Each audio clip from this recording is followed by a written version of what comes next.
Want to sound professional and confident in every email you send?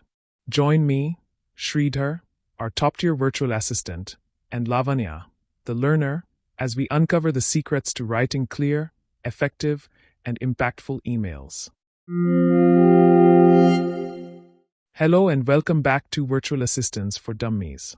I'm your host, Murti, and this is the podcast where we simplify the world of virtual assistants for learners, professionals, and everyone in between.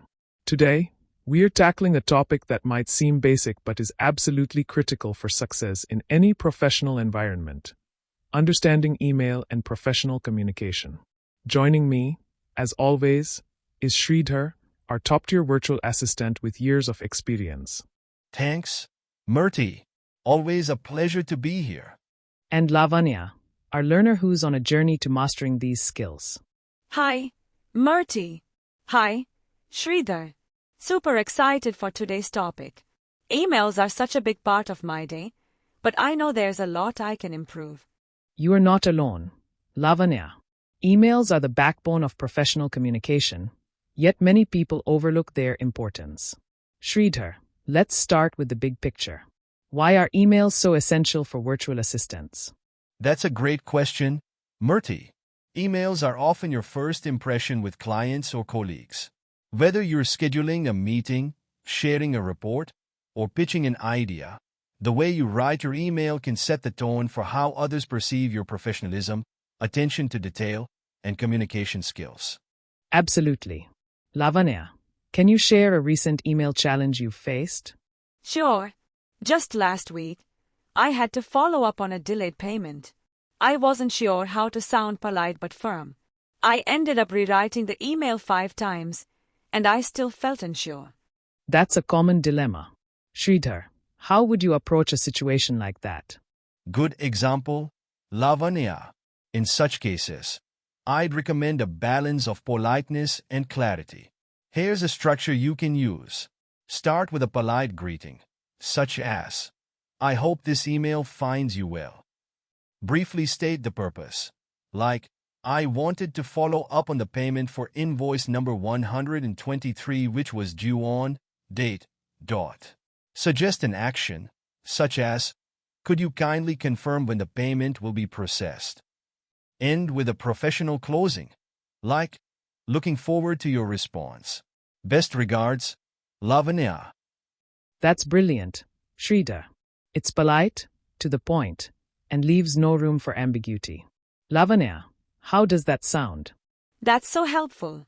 I often overthink the tone and end up complicating things. This structure makes it so much clearer. Sridhar, let's talk about some do's and don'ts of email communication. What should our listeners keep in mind? Here are a few essential tips. DOS. Use a clear subject line that reflects the purpose of the email. For example, meeting agenda for a date is far better than agenda. Be concise but include all necessary details. No one likes to read long, winding emails. Use proper formatting. Break long emails into short paragraphs or bullet points to improve readability. Don'ts. Avoid using slang or overly casual language, even if the recipient seems informal. Don't forget to proofread. Typos and grammar mistakes can harm your credibility. Steer clear of all caps. It can come across as shouting. Great points, Sridhar. Speaking of proofing, Lavanya, have you ever sent an email and immediately noticed a mistake? Oh yes. I once sent an email to a client with "kind regards" spelled as "kid regards." It was so embarrassing. It happens to the best of us. Sridhar, any tools you recommend for avoiding such mishaps? Absolutely.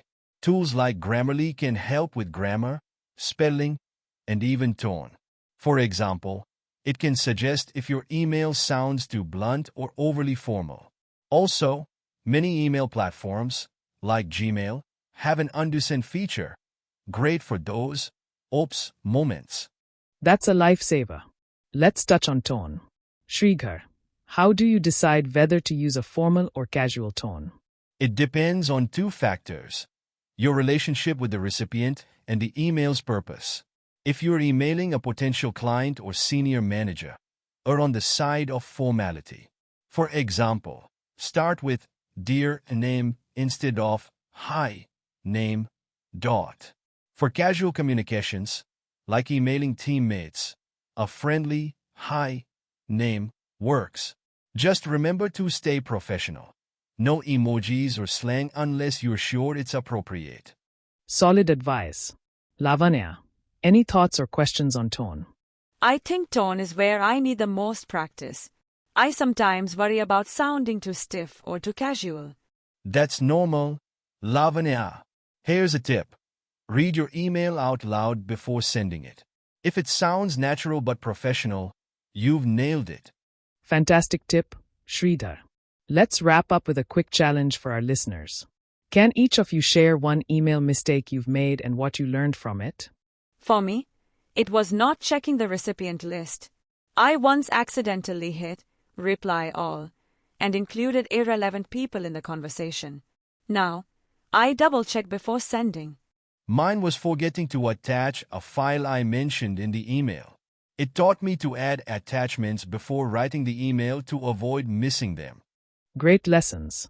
To our listeners, what's the biggest email mistake you've made? Share it with us on social media using #VA_Dummies. And that's a wrap for episode 7 of Virtual Assistants for Dummies. A big thank you to Sridhar and Lavanya for sharing their insights.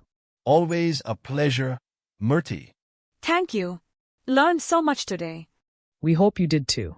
Don't forget to subscribe and join us next time as we dive into another essential skill for virtual assistants. Until then, stay professional, stay sharp,